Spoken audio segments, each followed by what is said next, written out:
Cuando mi hermana menor heredó toda la fortuna de nuestro abuelo, decidí que era hora de tomar lo que me correspondía por derecho. Después de todo, yo era la nieta mayor, la que más tiempo había pasado con él, la que realmente se merecía su dinero. En cambio, ella solo era la niña consentida, realmente no merecía nada. Soy Valeria y hasta hace 6 meses vivía convencida de que el mundo me debía algo. Trabajaba como contadora en una empresa mediana, tenía una vida estable pero aburrida, y siempre creí que estaba destinada a algo más grande. Nunca imaginé que esa creencia me llevaría a perder absolutamente todo. Mi historia de autodestrucción comenzó hace 2 años cuando murió mi abuelo paterno, don Eduardo Ramírez. Él había sido una figura dominante en nuestra familia, un empresario exitoso que construyó un imperio de bienes raíces desde cero. Todos sabíamos que tenía mucho dinero, pero nunca hablaba de testamentos o herencias. Yo siempre fui su nieta favorita. O al menos eso creía. Era la mayor de sus nietas, la primera en graduarse de la universidad, la que visitaba su oficina cuando era niña y fingía ser su asistente ejecutiva. Él me llamaba mi pequeña contadora porque desde los 8 años jugaba con calculadoras y hojas de Excel. Mi hermana menor, Sofía, era completamente diferente. 5 años menor que yo, siempre fue la artista de la familia. Estudió diseño gráfico, trabajaba como freelance, vivía en un departamento bohemio lleno de plantas y cuadros. Para mí, era irresponsable e infantil. Para el abuelo, bueno, pensé que también la veía así. Durante los últimos años de vida del abuelo, yo lo visitaba religiosamente todos los domingos. Llevaba sus medicamentos organizados en pastilleros, le revisaba sus estados financieros, me aseguraba de que sus empleados domésticos estuvieran haciendo su trabajo correctamente.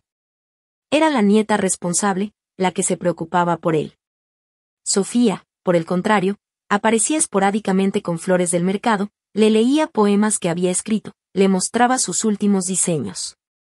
«Qué linda eres, mi Sofía», le decía el abuelo, pero yo interpretaba eso como el cariño condescendiente que se le tiene a un niño adorable pero poco práctico. Cuando el abuelo murió de un infarto mientras dormía, yo esperaba ser la heredera principal. Había sacrificado mis domingos durante años cuidándolo. Había estudiado finanzas parcialmente para poder ayudarlo con sus negocios. Era obvio que yo era la elección lógica para manejar su fortuna. El día de la lectura del testamento fue el peor día de mi vida hasta ese momento. El abogado, don Roberto Mendoza, reunió a toda la familia en la oficina del abuelo. Estaban mis padres, mis tíos, Sofía y yo. Todos esperábamos nerviosamente mientras don Roberto abría el sobresellado. Eduardo Ramírez deja la totalidad de su patrimonio, estimado en $12 millones, incluyendo propiedades, inversiones y negocios, a su nieta Sofía Ramírez, leyó el abogado. El silencio en la habitación fue ensordecedor. Luego mi madre comenzó a llorar, no de tristeza sino de shock. Mi padre se puso pálido. Yo me quedé paralizada, segura de que había escuchado mal. Perdón, conseguí articular. ¿Puede repetir eso? Sofía Ramírez hereda la totalidad del patrimonio, repitió don Roberto. A Valeria Ramírez se le deja la cantidad de $50,000 como reconocimiento por su dedicación. $50,000. Una propina comparada con 12 millones. Sofía estaba tan sorprendida como todos nosotros. Debe haber un error, susurró. Yo nunca esperé. No hay error, continuó el abogado. Don Eduardo dejó una carta explicativa. La carta era devastadora. El abuelo explicaba que, aunque apreciaba mi dedicación práctica, había observado durante años que yo lo visitaba principalmente por obligación o por expectativas. Sofía, en cambio, lo visitaba porque genuinamente disfrutaba su compañía. Ella le leía poesía, le hablaba de arte, lo hacía reír. Con ella, él se sentía como una persona, no como un banco. Valeria cuidaba mi cuerpo y mis posesiones, escribía el abuelo, pero Sofía cuidaba mi alma. Salí de esa oficina humillada, furiosa, y completamente convencida de que había sido víctima de una injusticia cósmica. Sofía corrió tras de mí, tratando de hablar, pero yo no podía ni mirarla. Valeria, por favor, podemos compartir, empezó a decir. No quiero tu caridad, le espeté. Disfruta tu dinero de sangre. Durante los siguientes meses, mi resentimiento creció como un cáncer. Veía cómo Sofía manejaba su nueva riqueza con una ingenuidad que me enfurecía. Donó 2 millones a organizaciones benéficas inmediatamente. Compró una casa modesta en lugar de una mansión. Siguió trabajando como diseñadora porque el dinero no cambia quién soy. Su humildad me parecía una actuación. ¿Cómo podía ser tan estúpida con tanto dinero? Yo habría hecho inversiones inteligentes, habría multiplicado la fortuna, habría construido un imperio aún más grande que el del abuelo. Mientras tanto, mi vida se desmoronaba lentamente. El resentimiento me consumía tanto que empecé a fallar en el trabajo. Mi jefe me llamó la atención varias veces por errores en los libros contables. Mi novio de 3 años, Marcos, terminó conmigo porque decía que me había vuelto amargada y obsesiva. Todo lo que hablas es de la herencia y de lo injusta que fue, me dijo durante nuestra última pelea. No puedes vivir el resto de tu vida odiando a tu hermana por algo que no controló. Pero yo no podía dejarlo ir. Era mi dinero. Yo lo merecía. Fue entonces cuando comencé a planear mi corrección de la injusticia. Como contadora, tenía conocimiento sobre documentos legales y transferencias bancarias. Sabía que Sofía era descuidada con su papeleo, que probablemente no revisaba sus estados de cuenta meticulosamente. Era artista, no financiera. Esa sería su debilidad. Durante 6 meses, desarrollé un plan elaborado. Primero, necesitaba acceso a la información bancaria de Sofía. Como hermanas, compartíamos muchas contraseñas desde la infancia. Probé combinaciones de nombres de nuestras mascotas, fechas importantes, y finalmente logré acceder a su banca online. Segundo, necesitaba crear documentos que justificaran transferencias grandes. Usando mis habilidades contables y programas de diseño que había aprendido observando a Sofía, comencé a falsificar documentos de inversión. Creé una empresa fantasma llamada Inversiones Futuro Seguro y elaboré contratos convincentes que mostraban que Sofía había autorizado transferencias para diversificar su portafolio. Mi plan era simple, robar aproximadamente $1 millón en transferencias pequeñas durante varios meses. No toda la herencia, solo lo suficiente para darme la vida que merecía. Sofía era tan rica que probablemente ni lo notaría hasta que fuera demasiado tarde. La primera transferencia fue de $50,000. Mi corazón latía tan fuerte que pensé que me daría un infarto, pero funcionó. El dinero llegó a la cuenta de mi empresa fantasma y de ahí lo transferí a mi cuenta personal. Durante 3 meses, hice transferencias semanales de entre $30,000 y $70,000. Renuncié a mi trabajo, alegando que había recibido una herencia de una tía lejana. Me mudé a un apartamento lujoso, compré ropa cara, comencé a viajar. Por primera vez en mi vida, me sentía como merecía sentirme. Rica, libre, importante. Sofía y yo prácticamente no hablábamos desde la lectura del testamento, así que no tenía manera de saber si había notado las transferencias. Ocasionalmente la veía en reuniones familiares, pero ella actuaba normalmente. Su ingenuidad me daba más confianza en que mi plan era perfecto. Después de 6 meses, había robado aproximadamente $800,000. Decidí que era suficiente por el momento. Podía vivir cómodamente con esa cantidad mientras planeaba mi próximo movimiento. Pero mi arrogancia fue mi perdición. Una mañana de martes, mientras desayunaba en mi nuevo apartamento lujoso, alguien tocó la puerta. Eran 2 detectives y un agente del FBI especializado en fraude financiero. Valeria Ramírez, preguntó uno de los detectives. Sí, respondí, aunque mi voz tembló. Tiene derecho a permanecer callada. El mundo se desplomó a mi alrededor mientras me leían mis derechos. Aparentemente, Sofía no era tan ingenua como yo pensaba. Había notado las transferencias después del segundo mes, pero en lugar de confrontarme directamente, había contactado a don Roberto, el abogado de la familia. Don Roberto había recomendado contratar a un investigador privado especializado en fraude financiero. Durante 3 meses, habían documentado meticulosamente todas mis actividades, las transferencias falsas, los documentos forjados. Incluso grabaciones de conversaciones donde yo había mentido sobre el origen de mi repentina riqueza. En la estación de policía, Me mostraron una carpeta gruesa con evidencia en mi contra. Fotos de los documentos falsificados, registros de las transferencias, incluso grabaciones de seguridad de bancos donde había ido a hacer depósitos en efectivo. Su hermana inicialmente no quería presentar cargos, me dijo el detective principal. Esperaba que usted devolviera el dinero voluntariamente. Pero cuando se hizo evidente que no tenía intención de hacerlo, no tuvo opción. Ese dinero debería haber sido mío, les dije, todavía aferrada a mi narrativa de víctima. Yo merecía esa herencia más que ella. Señora Ramírez, respondió el agente del FBI, no importa lo que usted crea que merece. Robar casi $1 millón es un delito federal. Mi juicio fue una humillación pública. Los medios locales cubrieron la historia. Contadora roba $800,000 de la herencia de su hermana menor. Durante las audiencias, tuvo que escuchar testimonio tras testimonio sobre mi carácter. Marcos, mi exnovio, testificó sobre mi obsesión destructiva con el dinero. Mis antiguos colegas hablaron sobre cómo mi desempeño laboral se había deteriorado después de la lectura del testamento. Incluso mi propia madre testificó, llorando, sobre cómo el resentimiento me había cambiado completamente. Pero el testimonio más doloroso fue el de Sofía.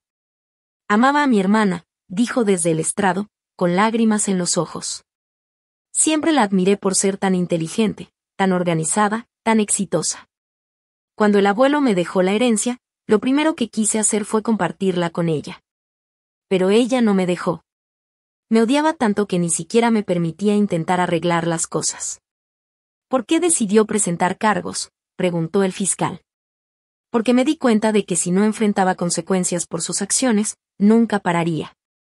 El dinero que robó no era solo mío, era el legado del abuelo. Él trabajó toda su vida para construir esa fortuna, y ella la estaba desperdiciando en caprichos personales.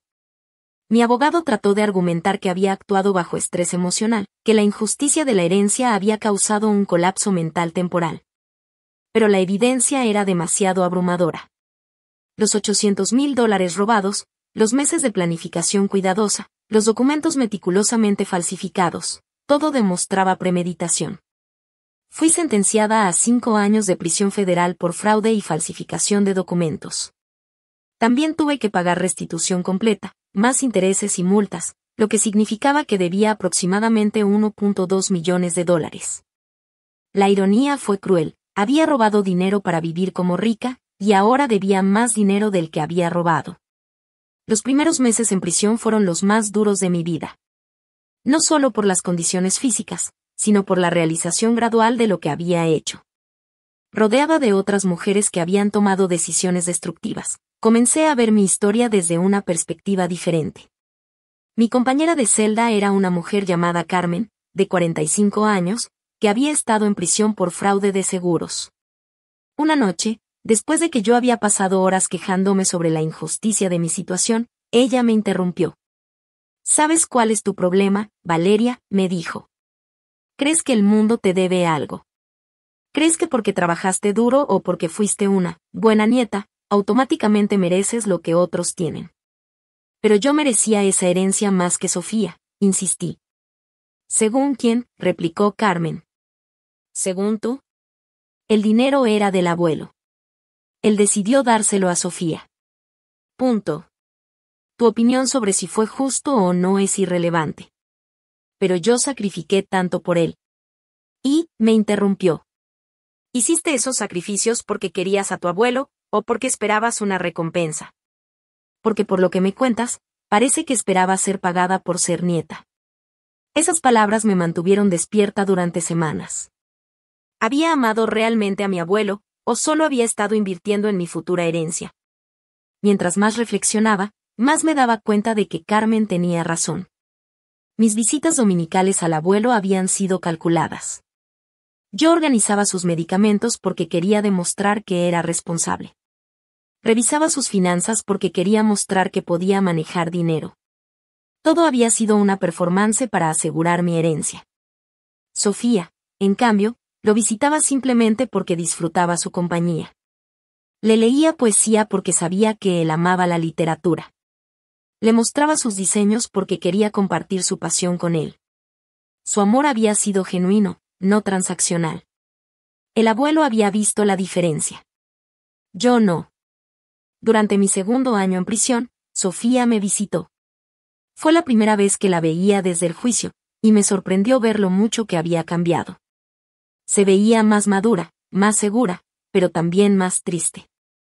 ¿Por qué viniste?, le pregunté, genuinamente confundida. Porque sigues siendo mi hermana, respondió simplemente.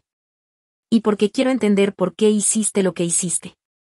Por primera vez en años, fui completamente honesta.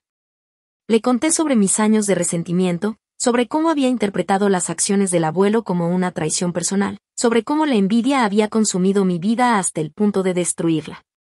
Pensé que me odiabas, me dijo cuando terminé. Te odiaba, admití. Pero no porque fueras mala persona. Te odiaba porque tenías algo que yo quería y no sabía cómo lidiar con esa frustración. ¿Y ahora?, preguntó.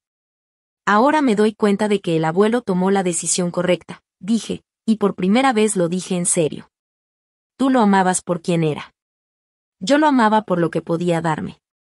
Sofía lloró durante el resto de la visita, pero no lágrimas de tristeza. Eran lágrimas de alivio. He cargado con tanta culpa, me confesó. Siempre pensé que de alguna manera era mi culpa que hubieras hecho esto. Como si aceptar la herencia te hubiera convertido en criminal. No, le dije firmemente. Yo me convertí en criminal. Mis decisiones, mis acciones, mis consecuencias. Cuando salí de prisión después de 4 años, con buen comportamiento, el mundo había cambiado, pero yo también. Ya no era la mujer amargada y resentida que había entrado. Había aprendido a aceptar responsabilidad por mis acciones y a entender la diferencia entre lo que quiero y lo que merezco. Sofía me ayudó a encontrar trabajo como asistente contable en una pequeña empresa. No podía trabajar con grandes sumas de dinero debido a mis antecedentes, pero era un comienzo. También me ayudó con un apartamento pequeño mientras me establecía. No tienes que hacer esto, le dije cuando me ayudó a mudarme. Lo sé, respondió. Pero quiero hacerlo. No para compensar el pasado, sino porque creo en segundas oportunidades. Ahora, 2 años después de mi liberación, vivo una vida completamente diferente. Trabajo duro en un empleo honesto, pago mis deudas lentamente, y he aprendido a encontrar satisfacción en cosas que no cuestan dinero. Leo libros de la biblioteca, cocino en casa, camino en el parque. La semana pasada, Sofía y yo almorzamos juntas por primera vez en 6 años. Me contó sobre su trabajo, ahora dirige una fundación de arte que ella misma creó, sus viajes, modestos pero significativos, y sus planes futuros. ¿Alguna vez te arrepientes de haberme denunciado?, le pregunté. No, respondió sin dudar. Fue lo más difícil que he hecho en mi vida, pero fue lo correcto. Si no hubieras enfrentado consecuencias, habrías seguido destruyéndote. Tenía razón. La prisión había sido horrible, pero también había sido mi salvación. Me había obligado a confrontar quién realmente era y quién quería ser. Mi final justo no es recuperar el dinero que robé o conseguir la herencia que creía merecer.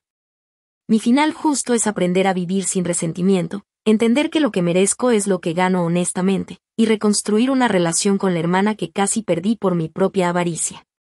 Todavía debo más de $800,000 en restitución. Probablemente pasaré el resto de mi vida pagando esa deuda. Pero por primera vez en años, no me siento como víctima de una injusticia. Me siento como alguien que finalmente entendió la diferencia entre querer algo y merecerlo. Y eso, descubrí, no tiene precio.